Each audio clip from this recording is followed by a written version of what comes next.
pomôcť. Ale pani moja, ponáhľame sa. Takýchto chudákov stretneme na našej dlhej ceste ešte mnohí. Nie je možné každému pomáhať. Nie je to jednoducho v ľudských silách a bojím sa, pani moja, že ani vo vašich nie. Pre zmilovanie Bože, pomôžte mi. Umieram od hladu. Nejedol som ani nepamätám. Zmilujte sa, vaša jasnosť. Brat môj, nevolaj ma jasnosť, ale Alžbeta.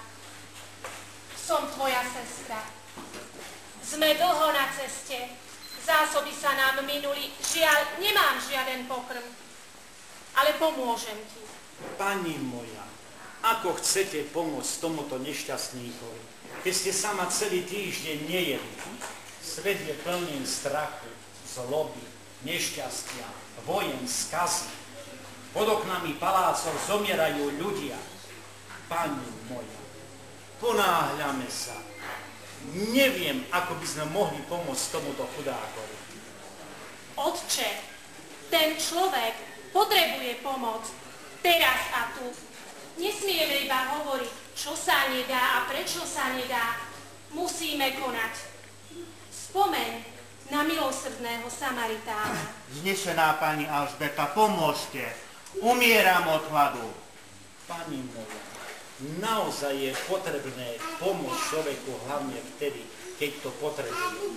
To je naozaj bratská láska, to je naozajstné milosrdenstvo. Ale, pani moja, ani ja, ani vy nevidím, ako pomôcť tomuto človekovi. Ber. Viem, nie je to chlieb.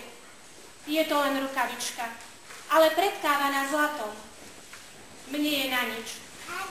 Tebe možno pomôže. Ďakujem, pani moja Alžbeta.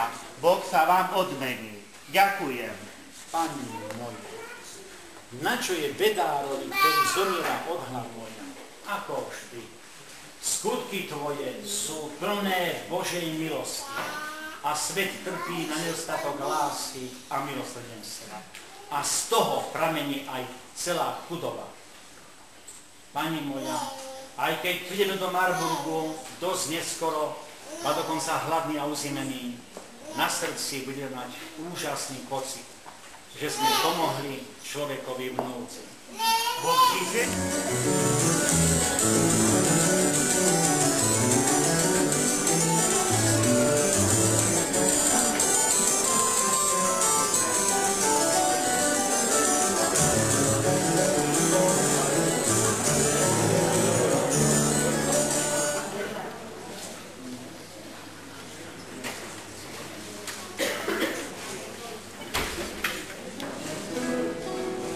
Thank you.